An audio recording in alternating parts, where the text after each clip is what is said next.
Ariola Abraham Love JP. Mo sick díẹ̀. Then mo dẹ̀ lọ ní on 21st of January 2025 ní nǹkan bí aago mọ́kànlá àárọ̀ mo jáde síta pé kí n lọ ra oúnjẹ méjì ọ̀dà street. Bí mo dẹ̀ ṣe ń lọ ní kábíyèsí Orile mo gbọ́ ìwọ wá ń bí mo dẹ̀ wẹ̀ mo rí pé tinted glass blue nígbà tí mi ò dẹ̀ mo wá ń lọ ṣé o fẹ́ sọ pé o mọ̀ pé mò ń pè ẹ́ ni mo wá wind down mo ní kábíyèsí mi ò mọ̀ pé ẹ̀yin ni ẹ wà bẹ́ẹ̀ tẹ́ ń pè mí mo wá sáré mo sáré lọ bá wọn pé kí n èmi ní sà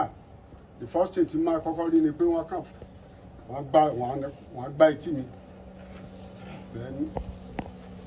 bó ṣe bẹ̀rẹ̀ sí mi lù ní driver ẹ̀ kúkúrú báyìí ìyẹn náà ń lù mí then lúkò sí ẹ̀ ìyẹn náà ń lù mí kí ni mo ṣe arákùnrin kan wá ń bọ̀ ládùúgbò ó jẹ́ young man tó mọ gbogbo wa ìyẹn wá ní bàbá ẹ dọ̀bálẹ̀ fún bàbá ẹ dọ̀bálẹ̀ fún mo ṣe wá dọ̀bálẹ̀ ni pé bẹ́ẹ̀ tẹ́ ní dọ̀bálẹ̀ kí ni mo ṣe mo ti sọwọ́ náà nìyẹn pé kí ni mo ṣe ẹ̀ṣẹ̀ wo ni mo ṣe ẹ dẹ̀ mọ̀ pé ò ń lù mí mo ní kábíyèsí ẹ dẹ̀ mọ̀ pé ara mi ò yá o gbogbo last year ẹ rí i pé ara mi ò yá o bẹ́ẹ̀ ṣe ń lù mí ara mi ò mà yá bí mo ṣe sọ fún mi ara mi ò mà yá olóhùn òun á tó bá kú wọn á kà lọ rí ẹ dànù síbẹ̀ yẹn àìmọye irú ẹ̀ pé ṣé o mọ̀ nígbà tí mo wà lórí ìdọ̀bálẹ̀ ṣé o mọ̀ wípé gbogbo ọlọ́pàá lọ sí ẹnìwé gbogbo ọlọ́pàá Nàìjíríà yóò wà lọ́wọ́ òun then kò sí kò sí tó lè ṣe then bó ṣe túbẹ̀ sí ṣépè fáwọn ọmọ mi nìyẹn ṣépè burúkú ní òde ká ọmọ wa sífọ̀ èyí dábàá sọ pé bóyá ọmọ mi ló ṣẹ̀ ẹ́ odó bẹ̀rẹ̀ ló ṣépè yẹn gan tó dẹ̀ ẹni téèyàn o mo ṣáà ní kábíyèsí aṣáà nìkan tí mo ṣe tó tún bẹ̀rẹ̀ jẹ́ èyí tó ṣe iná nǹkan èyí tó ṣe kìnnìkan tọ̀ gbà tí mi ò kúkú mọ nǹkan tí mo ṣe ní bó ṣe ní kí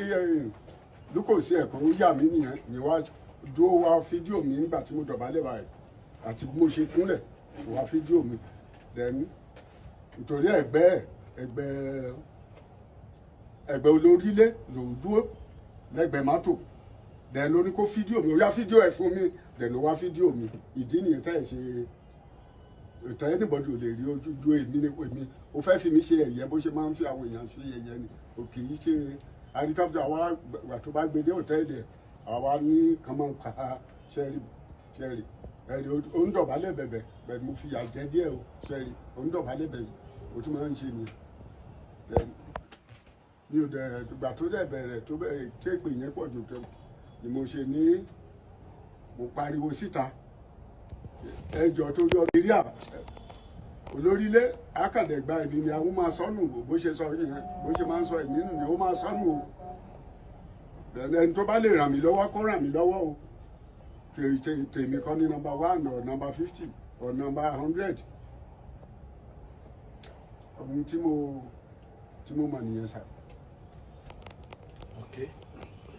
Yeah. The viral video and the testimonies of the victim show and reveal Oba Semiu Adewale Ogunjobi assaulted Elder Ariola Abraham Love JP, slapped him severally, kicked and forced him to kneel down and prostrate, an act that was carried out by himself and his criminal squad, including the following persons: one Lateko, Lukosi, Soka, Akim Bankole aka Alameda, Ogunrombi aka Elephant, and others. As part of his notorious activities, which includes abduction and assault, it will be recalled that Oba Semiu Adewale Ogunjobi has a history of abducting and assaulting individuals, including one Chief Tai Olabulo, a former transition chairman of Ife local government. It was investigated that he would abduct his victim, take them to the palace, in some cases tie them, and assault them severally. It is necessary to also intimate this forum that Oba Semiu Adewale Ogunjobi is also involved in many activities of land grabbing and unlawful sales of government lands. The investigation revealed that Oba Semiu Adewale Ogunjobi has been selling government lands in Ife Industrial Estate and road setbacks on Lagos-Abeokuta Expressway without issuing receipts, threatening to kill whosoever exposes him, an act that poses threat to many lives. Part of the revelation,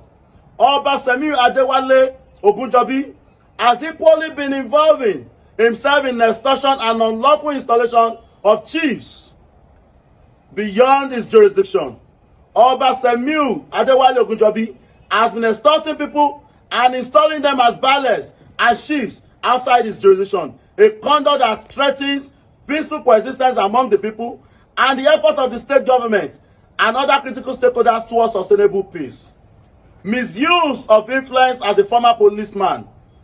As a former policeman, Oba Semiu Ogunjobi uses his influence to criminally abuse the human rights of the people, threatening them that he is above the law, incessantly attempting to take the lives of the victims, and evidently in the video, which most of you must have seen, he asserted that he can kill the victim without traces, an expression that confirms and portends danger to his continued reign as an Oba in Orile before. Our demands,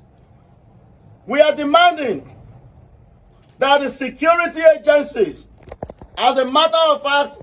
restore normalcy restore normalcy in Orile Ife and Ife environment, and secure justice for his victims, who are Nigerians and entitled to enjoy their fundamental human rights. One, we said as a matter of urgency, the security agencies must arrest, investigate, and prosecute Oba Semiu Adewale Ogunjobi for his numerous criminal and nefarious activities, including attempted murder, public assault, and conduct likely to breach public peace against Elder Ariola Abraham Love, JP. The state government must double its efforts in warning the traditional institutions, especially those who are so nefarious in the act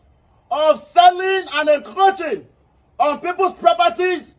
and on the rights of the people, that no one, no matter how highly placed, you are not above the law. He stated in the viral video that he has the Nigerian police force in his kitty, and we are calling on the Inspector General of Police to come out clearing this by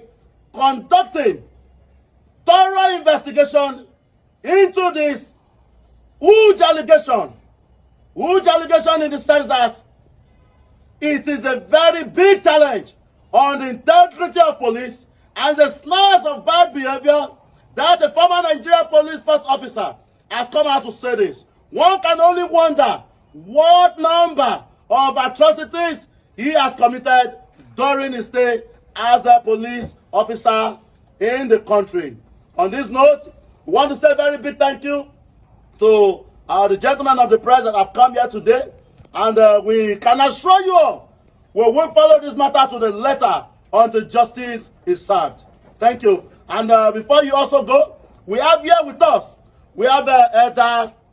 Ariola Abraham Love, who is a victim